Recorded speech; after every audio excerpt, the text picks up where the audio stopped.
තවත් වැදගත්ම ඔප්ෂන් එකක් තමයි මේ ප්‍රොඩක්ට් කැටලොග් කියලා කියන්නේ.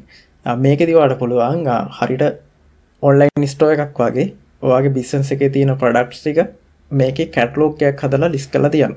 මේකේ ප්‍රොඩක්ට් එහෙම නැත්නම් සර්විසස් ඔයාලට 500ක් යනකම් ලිස්ට් කරන්න හැකියාව තියෙනවා. ඒ වගේම හැම ප්‍රොඩක්ට් එකකටම ඉමේජස් 10ක් වෙනකම් අප්ලෝඩ් කරන්නත් පුළුවන්. ඔයාගේ බිස්නස් එකට වෙබ්සයිට් එකක් වගේම පාවිච්චි කරන්න පුළුවන් නියම ඔප්ෂන් එකක් තමයි මේ ප්‍රොඩක්ට් කැටලොග් කියලා කියන්නේ. මේකේ තියෙන වැදගත්ම තව ඔප්ෂන් එකක් තමයි කලෙක්ෂන් කියන ඔප්ෂන් එක. මේකෙන් පුළුවන් ඔයාලට ප්‍රොඩක්ට් ලිස්ට් එකේ තියෙන අයිටම්ස් ටික කලෙක්ෂන්ස් හදලා තියන්න පුළුවන්.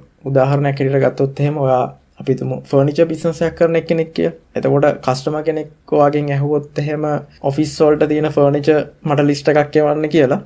ඔයාට මුළු කැටලොග් එකම සෙන්ඩ් කරන්න ඕනේ නැහැ. අර කලෙක්ෂන් එක හදලා ඔයාට පුළුවන් අර ප්‍රොඩක්ට් ලිස්ට් එකෙන් අදාළ ප්‍රොඩක්ට් සෙට් එක විතරක් අර කලෙක්ෂන් එකට ඇඩ් කරලා තියන්න. කස්ටමර් කෙනෙක් ඔෆිස් වලට අදාළ ෆර්නිචර්ස් ඉල්ලුවොත් ඔයාට ඔෆිස් ෆර්නිචර් කලෙක්ෂන් එකම ටක් ගාලා දෙන්න පුළුවන්. ඒ නිසා හරි ලේසියෙන් ඒ වගේ කලෙක්ෂන්ස් හදාගෙන ඔයාට වැඩේ කරගෙන යන්නත් පුළුවන්.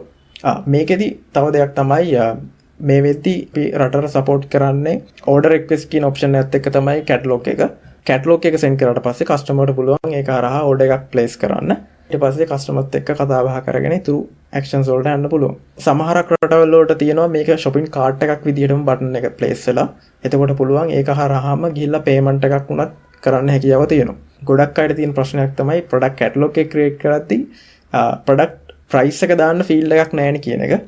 ඒකට හේතුව තමයි ලංකාවට තාම ප්‍රයිස් එක නැත්තම් shopping cart option එක support කරන්නේ නැති හින්දා ඒ ෆීල්ඩ් එක හයිඩ් වෙලා තියෙන්නේ ලංකාවට. මම හිතනවා ඉස්සරහට WhatsApp payment කියන option එකත් එක්ක අනිවාර්යෙන් මේ price field එකත් enable වෙලා අපිට වැඩ ටික කරගෙන යන්න අවස්ථාව අනිවාර්යෙන් හම්බ වෙයි ඉස්සරහට. ඒ නිසා ඔයත් තාම හරියට catalog option එක වැඩ අරන් නැත්තම් අනිවාර්යෙන් පටන් ගන්න කාලය ඇවිල්ලා තියෙනවා.